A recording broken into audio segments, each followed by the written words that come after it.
one of the real advantages we have seen from Pentera is that I'm not just answering the question and giving you an opinion. Here's a report of this is where we run it against, and here is the results.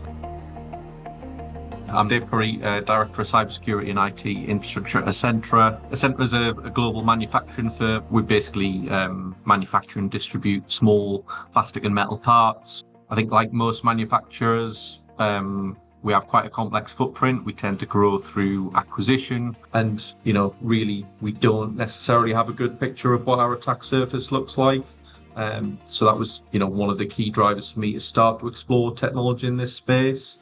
Like everyone, we run the vulnerability scans, we have the penetration tests, etc. One of the areas Pentera has helped us in massively is being able to actually run scans that can assess the strength of those. You can see the full kill chain, you can simulate, you can click on one of those and say, okay, well, if we fix this, where would that attack chain get to?